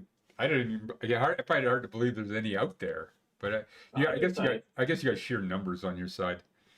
Yeah, definitely. I don't know. There's not a lot of ice out here, but they're like probably the best routes I've climbed here are on point and maybe even better than some of the best routes I've climbed in the Rockies. Right. So it's kind of like we have a lot of shitty stuff and then we have some amazing stuff. There's not a lot of mediocre. Yeah. It's amazing for a week. Yeah. Well, yeah. Sometimes it lasts longer, especially up on the Duffy, like higher elevation there. But in Squamish, for sure, it's like you clear your schedule if it comes in locally. You're like, this is it. Shannon Falls, maybe it'll freeze. Right. You see that there's going to be 10 below for a week or something. Yeah. Down in Whistler or Lillooet. I worked at Tyax one year and I drove by those climbs every 2 weeks. Yeah. For, and I never did climb out on the West Coast. I actually had the West Coast guidebook, but I bought it as a novelty. I said, you gotta be freaking kidding me. Yeah. But everything's so sandbagged out here, too, in comparison to the Rockies. Is it? Yeah, I got talking to some of the old guys like Bruce Kay and Don Searle. Yeah. They all talk about how when they first got into ice climbing, they didn't really know how it worked as far as the grading went. Right. So they were grading it based on sustained movement, not really like the steepest move. So they'd be like, oh, this section I could have like 4 body lengths of dead vertical grade 5, but the rest of this 70-meter pitch, it was more grade 4. So we'll call it a grade 4. Meanwhile, in the Rockies, like I'd clearly be like, that's grade 5. That's a solid grade 5. Yeah, well, there's that grade that was in the Rockies Alpine, 5982 water ice 4 sort of thing, right? And it just stayed there forever. And that was for everything, for like, the Andromeda strain, you name it, right? There was this all like a sandbag thing. You could only go so high. Yeah. Right. It's like nobody was going to go to 510, Yeah. And mixed ratings hadn't happened yet. And so it's like, and it was full on mixed climbing too, right? It was like the full on hard mixed climbing. It just didn't have a grade. And so if it was that hard, so, like the crux pitches on the Andromeda strain or something like that, that was 5982. Yeah. Right. Meanwhile, I'd be like, M7, M6. Yeah, exactly. Yeah, that's kind of what it feels like. Yeah. Yeah. But on primitive gear. Yeah. Right. I don't think people can underestimate how much, or you can overestimate how much difference the equipment makes. Hugely. Like I remember when I first got my Nomex, I felt like I went up a grade of confidence easily. They blew me away, man. There was a game changer. There was a demo set some guy had at the, I was guiding professors. Yeah. And there was a guy had like I don't know, some brand name climber had a demo pair out sort of thing. And I just put it in my hand and I knew, fuck, that just cost me $350. Right. That's $700 fucking dollars that cost me, sort of thing. Now I gotta get a pro deal somehow to get these things pretty good. But you could just tell, you could feel it, right? You swing it a couple of times, and then you go back and pick up your tool, swing it a couple of times, and it's like, oh shit. Yeah. Yeah. Night and day, so much. It still took me footwear. Oh. Man, my old Koflash double boots has a pair. Or no, just one of them weighed more than both my current boots put together. It was but the thing too, though, like your current boots fit you, right? The Koflashes, all of them, it didn't matter which plastic boot you had this much heel lift. Oh, right? yeah. Yeah, so you put your toe in, sort of thing. And that was all part of the game, right? And so you're on your foot pegs, and then you stand there, but your heel lifts like this much off the back of your boot, and that's with every step. Right, you didn't have like the precision hooking and things like you can do now, right? It's like and 3 inches of plastic on all aspects of your foot, so you feel like you're not really standing on what you're standing on. No, it's so abstract. Yeah, and now you're right though too. Like the boots are warm, they're light. Yeah, it's just crazy where they've gone, and so flexible in the ankle, yet stiff everywhere else where you need it. Exactly.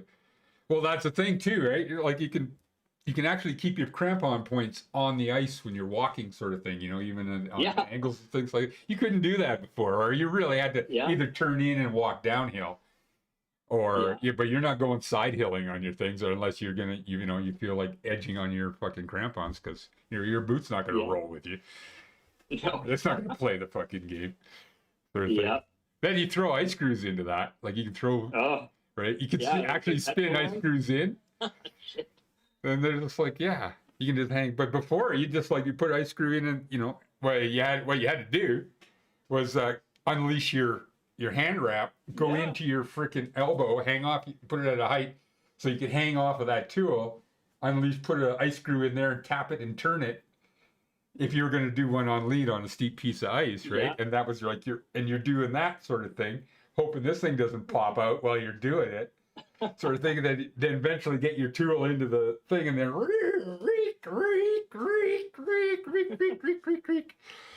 and then clip it. But you might put on a pillar, like Pilsner pillar. If you put in 2 ice screws, you were putting in a lot of gear. Yeah. Yeah. Now you can Well, I remember being a total lightweight on that sort of thing, and like taking the rope and putting it over the top of the ice axe. Oh yeah, And taking the that was top rope. yeah, that was one of my tricks too. I don't know how well that would have worked, but it psychologically gave you the difference, right? That Totally, and it's like you didn't have a lot in below anyway, so you know you're gonna deck anyways. this is either going to be a great bar story or just a dumb idea, right? Yeah. If you blew up while you're trying to put a screw in, sort of thing. But that, you know what was good about that too, though, is like once because it was draped over top of my ice axe. Once I got my ice axe and grabbed my draw, the rope was right there. I could just clip it. Yeah. It was exactly. It was hanging right in front of me instead of now, like because I'm exhausted by the time I put that ice cream. I have to go around looking for that too, right? Yeah. And because the ropes weren't near as waterproof, so by that time they probably fucking weighed 40 pounds per pull, sort of thing. And they're probably 11 mil. And they, oh yeah, definitely. You're being lightweight. Exactly. Now it's like 8-7. Oh. I find it hard to believe they're just as strong, but I guess they are. The people who know, they put the numbers on that thing. So yeah, it's a totally different sport these days. Oh, for sure it is. Yeah. Trying to think what else. God, I had a ton of questions for you. Now I'm blanking out. I'm having flashbacks into the fucking into the world before. So you've been climbing a long time. Where are you from originally? So I'm from Campbell River, which is on Vancouver Island. Right. Kind of right halfway up on the island. What was it like growing up there? It's okay. It's a small town, isn't it? Or it was then, wasn't it? Yeah, it still is not that big per se. Yeah. But very industrial. Logging? Logging was like the big thing, and then fishing as well. Right. And there's 2 mines that were really close to it. So everyone worked in industry for the most part. The climbing on the island was good for what it was, like better than living in most places, Ontario, Quebec. Yeah, right. But compared, like when after moving to Squamish, it was like no comparison one bit. Right. When did you move to Squamish? 2011. I'd been to Squamish before that, but that was like when I actually moved here. You set down roots, so you've been there 10 years now.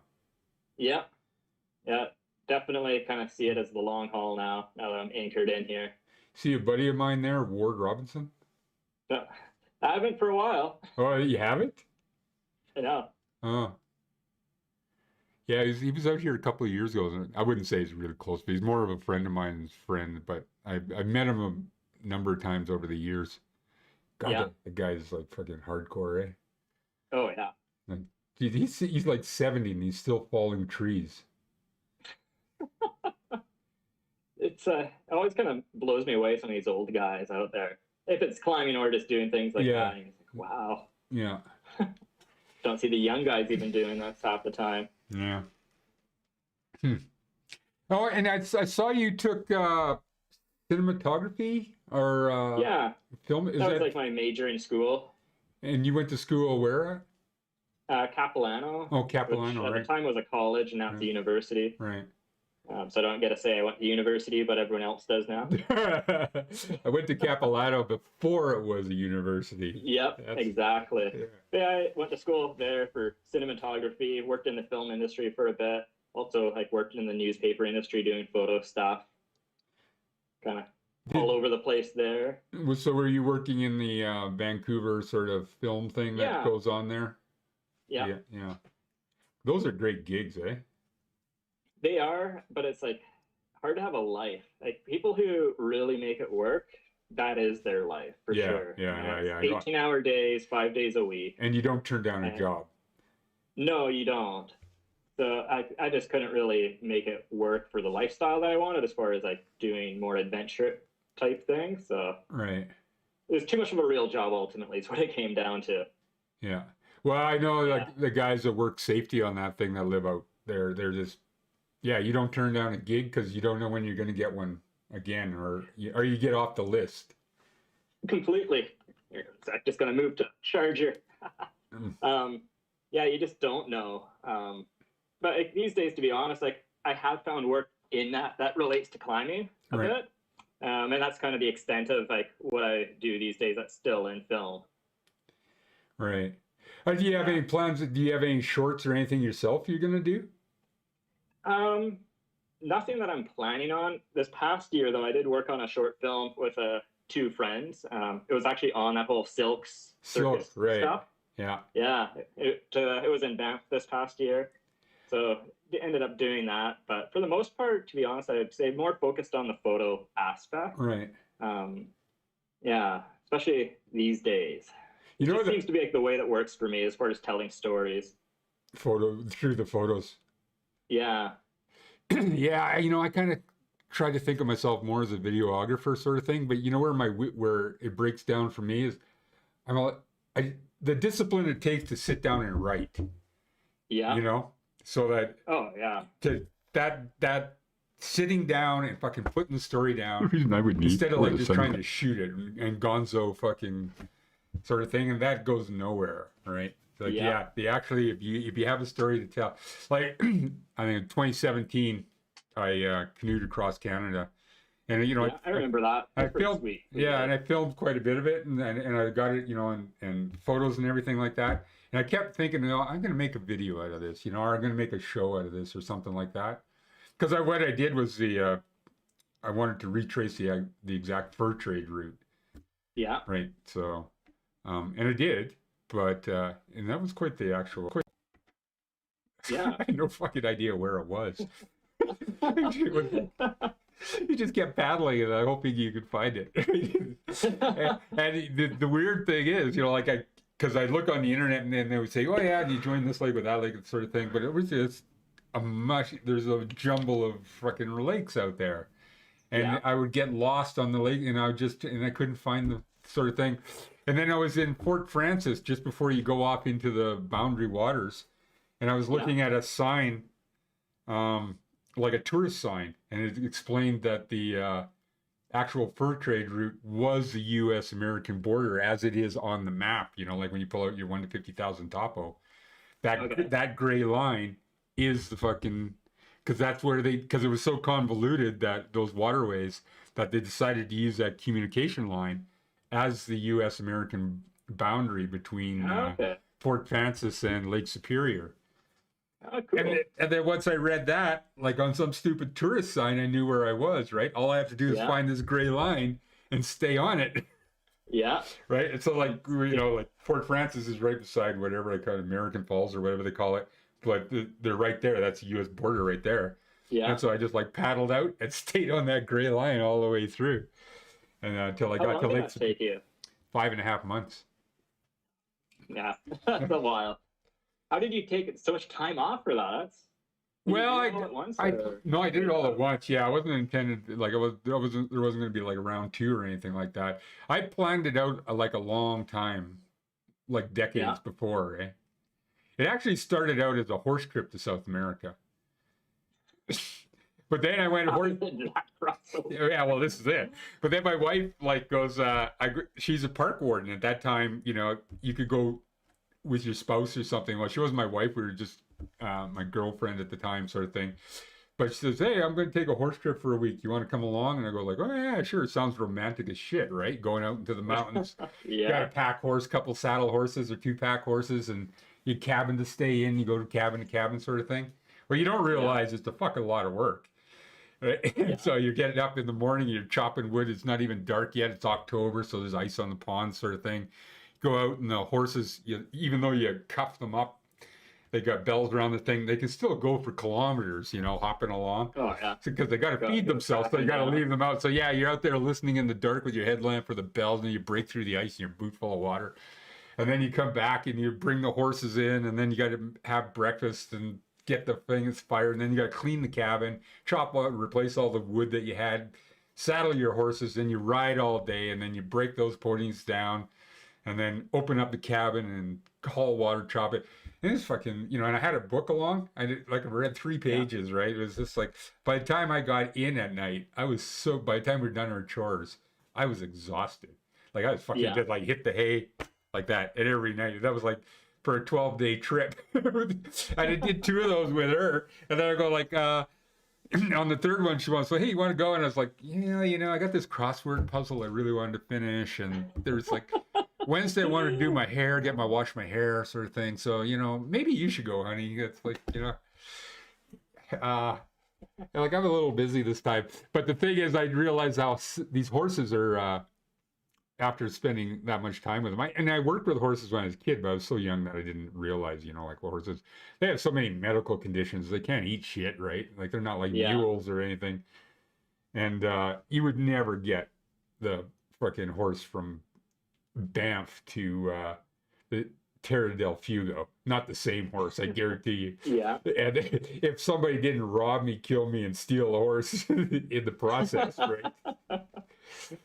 So, but once I realized that medically this ain't gonna happen with the fucking horse, right? There's no way this is happening.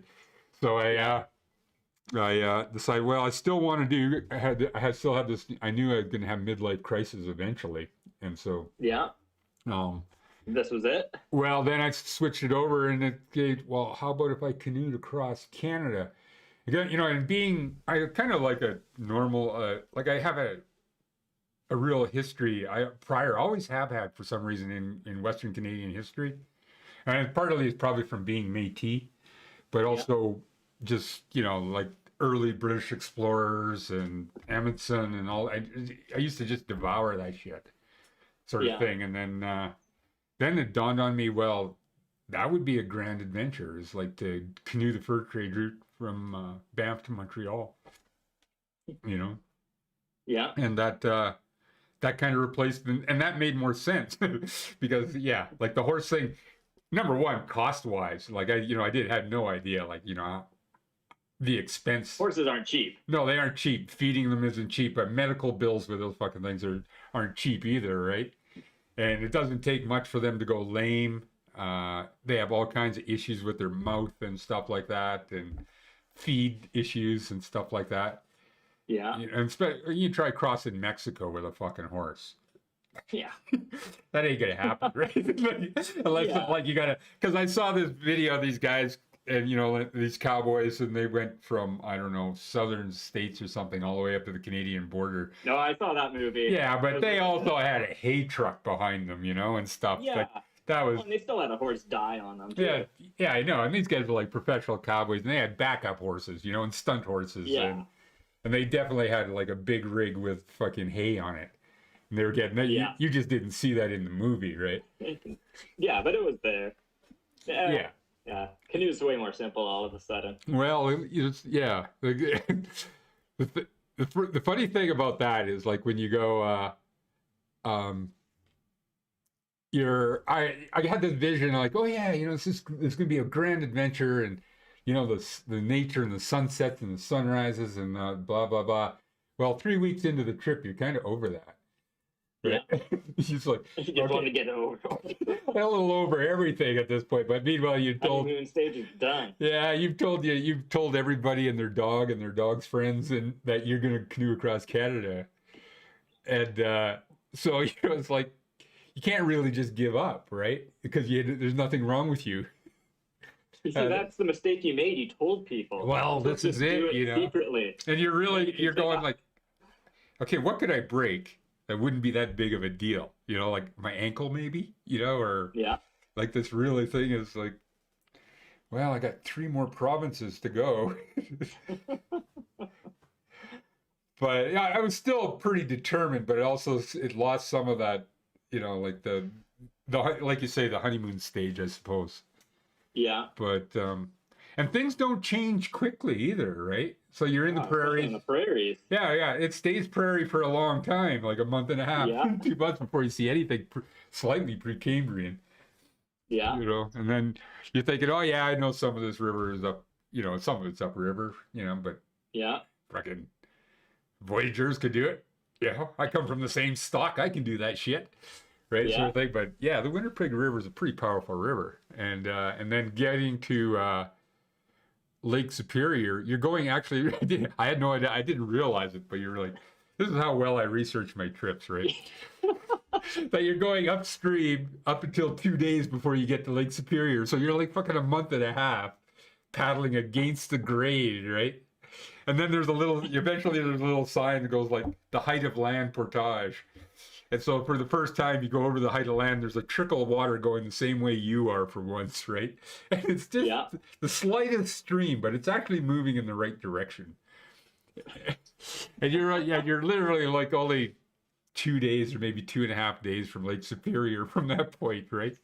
But up until then, anytime there's like confluence of any corner, it's just a fucking battle getting through it. And you got to learn all your eddy skills have to come into play, and you know, and you're walking through waist deep water a lot of times, just pulling your boat so you don't have to unload it, sort of thing. So, I actually I would only count portages if I had to unload the boat and reload the boat. Otherwise, it didn't count as portage. Like a lot of things are marked as portages, but I could walk up the rapids, you know, on the sides or the center or something, or that was only waist deep, and pull my boat along, so I didn't have to unload it, and then load it, sort of thing. But, so it was 76 portages on the way to Montreal, sort of thing. So just a few. Yeah, just a few. A few.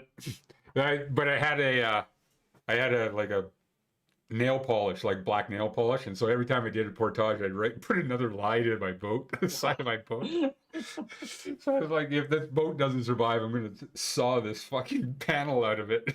Yeah, I was gonna say, you still got the boat? I still got the boat, actually. Karsten Heurer's son. Karsten is the guy that did the Y2YK, Yukon to Yukon K, and then Finding Caribou and Finding Morley, sort of thing. He was from that film. He's a park warden, is introducing the buffalo here. His son phones me up last year, about this time last year. He goes, you know, because some of the river we were going to share, he wanted some information on the river and what he's doing. And I asked him, well, what boat are you using? And I got a buddy, Tom Wolf. He has a 14-footer with a cover and a makeshift sail on it, sort of thing. Yeah. And he says, yeah, I'm going to borrow Tom's boat. And I was just like, oh, fuck, man, you don't want Tom's boat. You want the Red River Rebel, Daddy. You know, and this thing was like a hybrid sort of kayak canoe sort of thing and then I bought a Falcon sail kit for it. So it had a carbon fiber thing, and you just pull a rope, throw this thing up, pull a rope, and then just lock the sail kit up.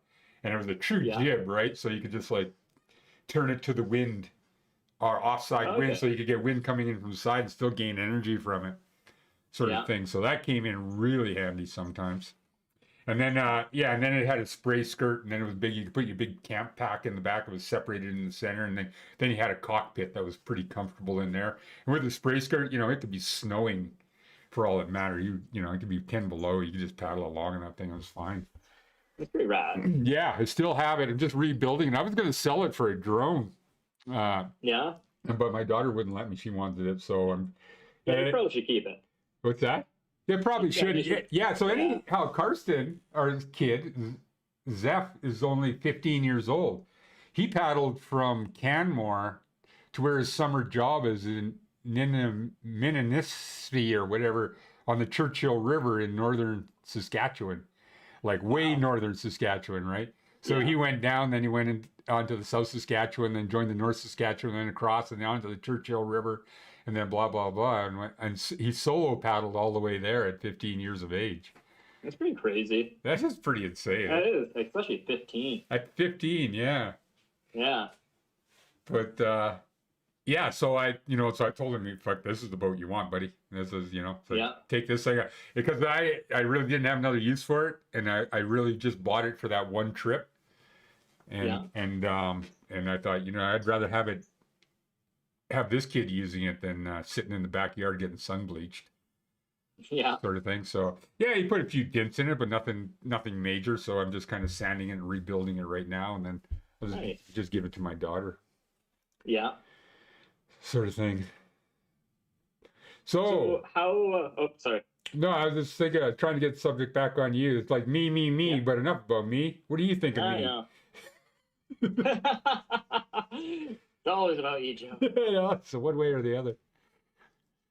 I was trying to think the other day when I just got a hold of you. It was like we were commuting on Facebook or something, weren't we, a while ago? Like way back in the day, sort of thing. Yeah, I think off and on for a bit there. Yeah, right.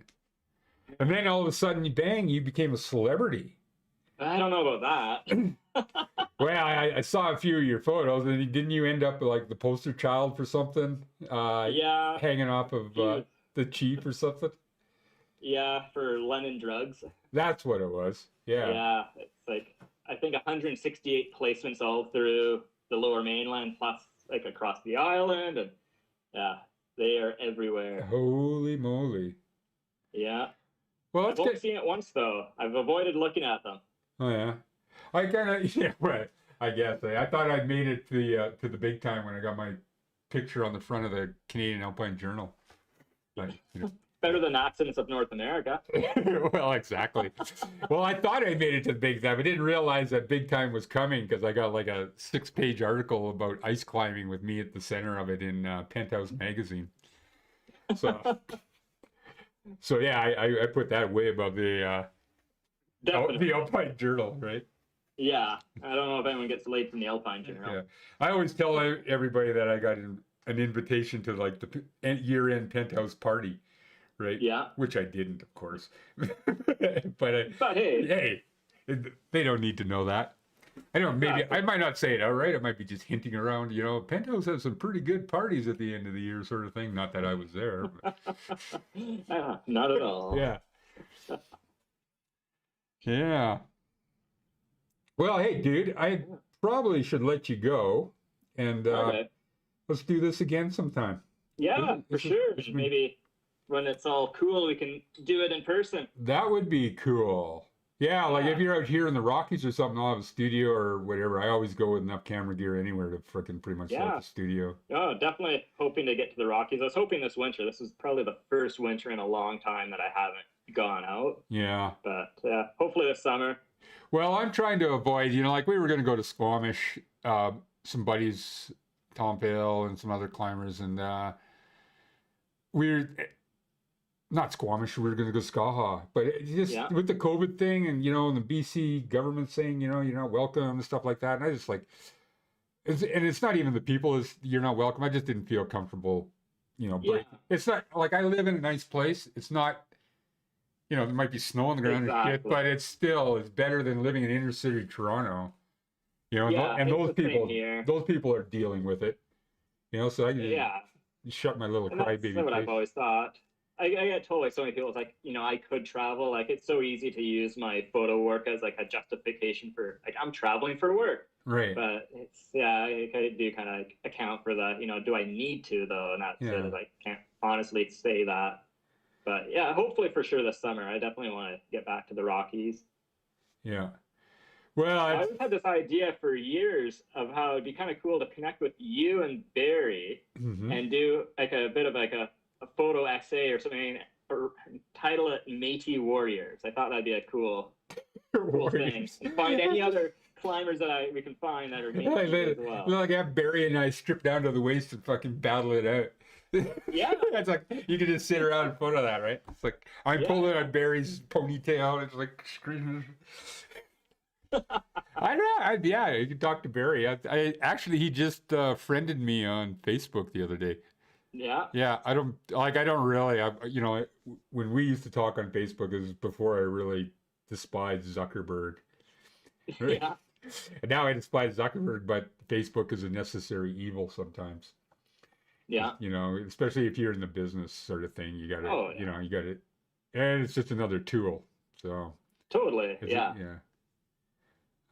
So I got, just get over that sort of thing. But anyhow, I don't know. Barry's around a lot. He started up a new initiative to deal. It's called muskox, mountainmuskox.ca, sort of thing. That's really cool.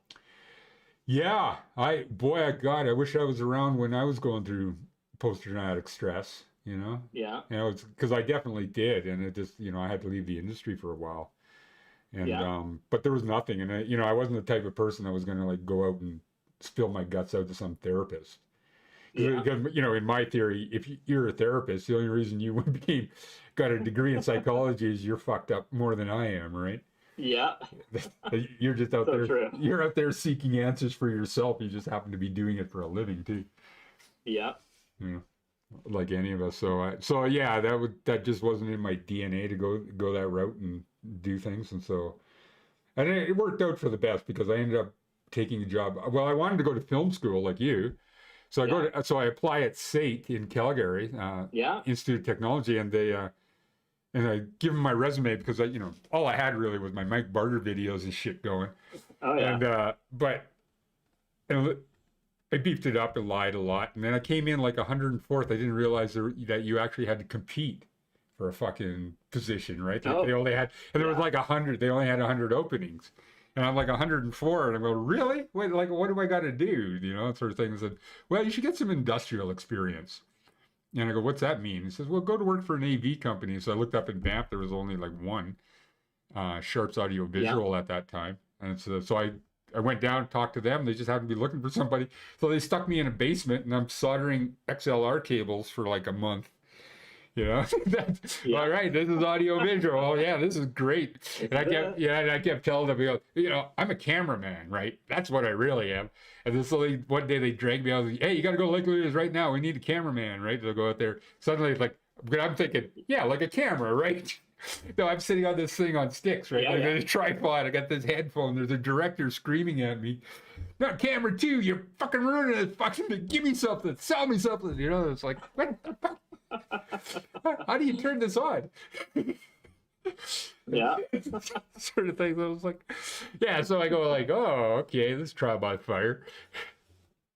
And then you go, well, so yeah. So like, I'm sitting in this big thing. There's 3 or 4 other cameramen there, sort of doing their thing. They all know what's going on. I have no fucking idea, And I got one of the main cameras, and I had talked myself up so much. That's how I got the job in the first place. Yeah. It's not that I can't shoot, It's like, fuck. So, but anyhow, slowly I got better. I got different cameras and, sort of thing. So, but yeah, that was my first real gig. And then I realized, like, after working there for like 3 years or 4 years, that some of the SAIT guys that I would have went to school with that were graduating came out to work on these world media events and things like that, just as just rolling cables and shit like that. Then realized they didn't know fuck all. They couldn't even roll cable, right? Let alone set up lights and get a strange soundboard and have to fucking fix that out and stuff like that. So they had a lot of theory, but they when you're working in the AV industry, they just like rent whatever gear's available, and then this show's going in 2 days, figure out how it works. Right. And so it seems like it doesn't really matter what your training is. Like everyone starts at the bottom. So you go to school, you start rolling cables. You don't go to school, you start rolling cable. That's pretty much it, isn't it? I don't think I would have gone to school if the main reason I went is that I had it almost fully funded through the Métis Nation. Right. If it wasn't for that, I don't know if I would have swung it. Right. I don't think it would have made much of a difference. Yeah, that's funny, because I was like, I came from that era where, I left school first semester, grade 10, I think. Yeah. And I got a job, went working seismic, and then next thing you know, I'm swinging tongs in the Arctic. And I knew I didn't want to, I knew I needed more education than grade 10. I just had an advanced case of ADHD. It just wasn't diagnosed in those days. Yeah. And so I was smart enough to know that, you can't go through life with a fucking, not being barely able to read and write. And it happened to be the Métis, our rig moved to Manitoba. And so I was going through my old hood in Saskatchewan and talking to my cousins and stuff. And they're all politically involved in the Métis Association. And so in Manitoba, instead of, I wasn't married, didn't have anything. So I just go back and get drunk with my friends in Regina or Regina Beach. And then I come back one time, my cousin goes, hey, I got a meeting for you to go to university. And I go, what? He says, yeah, but it's only in like half an hour. We got to go now, right? So it didn't even tell me about it, right? And so I go there. I said, well, fuck, what? I got nothing to lose. Yeah. Right? So I just go, I sit down in this thing, and then and they ask me a bunch of questions, and I end up in SUNTEP, which is Saskatchewan Urban Native Teacher Education Program, which was which the thing was intended to make Native teachers so that they would work in these communities instead of having, a white teacher that would work there for 2 years. They got some experience so they could move back to Vancouver or something. Yeah. Right. And so, so I ended up, doing my grade 12 equivalency in 2 years of university and the Métis Association paid for the whole spew and gave me a bursary and cash and sort of thing, which if it wasn't for them, I wouldn't be sitting here now. That's for sure. Yeah. Right. So so I always, anytime there's something indigenous that I can stand up for, do something, I feel like, I owe it to the hood. Oh yeah, And, for sure. And like, it's a pretty big gift to get. Yeah. We're not entitled to that. No. Well, you are and you aren't. I mean, in a way, there's this whole settler society. It's all coming around. Suddenly, after Dances with Wolves came out, it was noble to be a noble native, right? The noble savage came out, but before that, you sure as fuck wouldn't tell anybody you were. No, for sure. Yeah. Like, I remember actually being ashamed of it for a while, like when I was quite a bit younger, but Yeah. just like the stigma around it was not positive one bit. No, and and I think my aunts and uncles, like my one aunt, she worked at a hotel in Calgary, and people asked her, "Are you native?" No, no, I'm Italian. Right, it's because she had dark skin, sort of thing. Right? So that was just the era of my parents, and the early era for me too. Yeah, like, I was much like you. It just it wasn't something you kind of bragged about. No, and it really isn't. It feels like probably the last 4 years, maybe at best, that it's become truly kind of hip and acceptable across the board. Well, now, they're coming out of the woodwork now. Yeah, everyone wants to be Métis. Everybody wants some blood in them, right? Yeah, I know, and it's kind of like this whole thing too, with the Eastern Ontario, or not Ontario, but like the Quebec are calling themselves Métis now, and yeah. Oh yeah, the whole Voyager crossing to Métis. Where's the line? It doesn't exist all of a sudden. Yeah, exactly. And well, and then you got the Red River. Well, this is exclusive, this word sort of thing, right? Yeah. And and then I think in East Quebec and Cape Breton and things like that, they're just like, well, we need a word, and and this is like mixed blood, and that's what we are. Yeah. So and it's recognized by the government, so I guess that helps to have something like that that's somewhat like a word that is recognized, right? Yeah. But it wasn't. Yeah, it was only until a few years ago that was even recognized. With or got into the Constitution, but before there, we were just like drifting in space. Yeah. Well, it still feels kind of abstract compared to a lot of other Aboriginal groups. Well, it does, yeah. And and a lot of that just depends on where you are, right?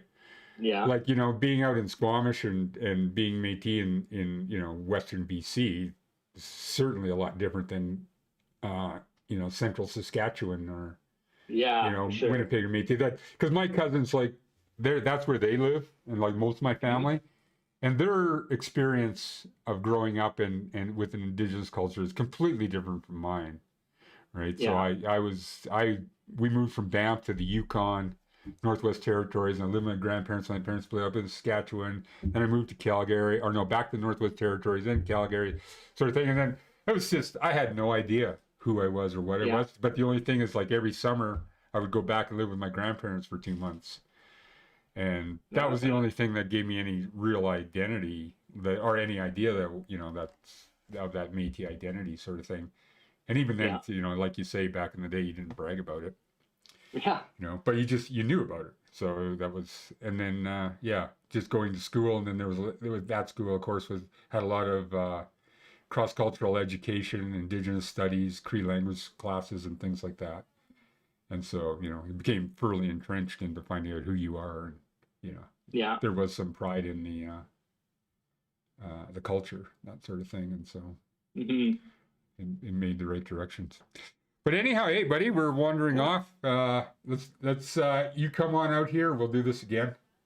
Sounds good. And I'll get Barry in, or whatever. If I ever figure out the Zoom thing, maybe we can just all three of us chat at the same time. Yeah, that'd be rad. Okay.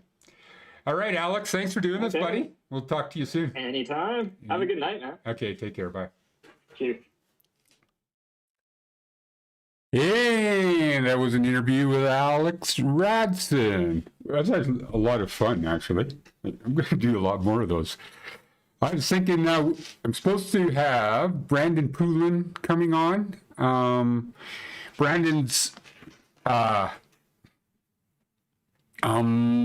editor of Grip Magazine, which is Canada's only premier climbing magazine. And gripped, I guess that means I'm gripped, I'm frightened.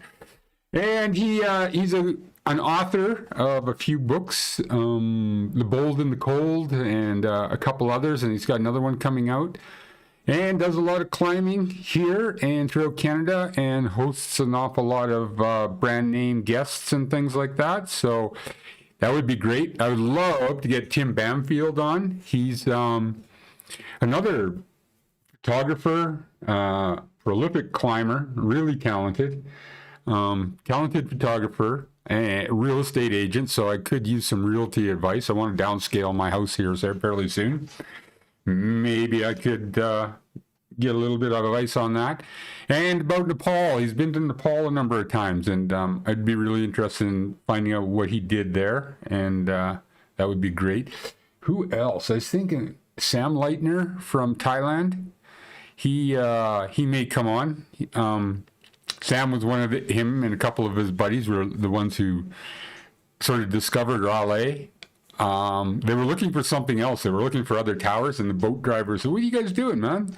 The long-tail boat driver, and he goes, "We're going for some rock climbing." And he says, "Oh, this is where you want to go." And he just like pulls into that bay in Raleigh, and then Sam's been there ever since. He has a house there now, and him and his buddies just like picked up the cream of the crop, and it's some of the best, as everybody knows, some of the best rock climbing in the world, and it's completely exotic. And I got another name in here, Dave Reeve. I'm going to look into him on bolt corrosion. That was a problem that was going on in Thailand when I was there. I don't know if they ever solved that. It would be cool to talk to Sam, see what they were doing. Because they were trying a number of different solutions for bolt corrosion, and that's just the combination of the, I guess, the rock or the lime, the salt, sea, humidity, whatever, but it was cracking bolts. Like, it was just like degrading the strength of bolts to the point where sometimes you could hang on them, and sometimes it'd be full strength, and then you didn't know. The next one you try to take a break and rest on it, the thing would just pop right off. So what their long-term solution is for that, I am not sure. Anyhow, I'm going to try to see if I can dig up something to talk about tomorrow, and we'll see you guys later. Hasta luego.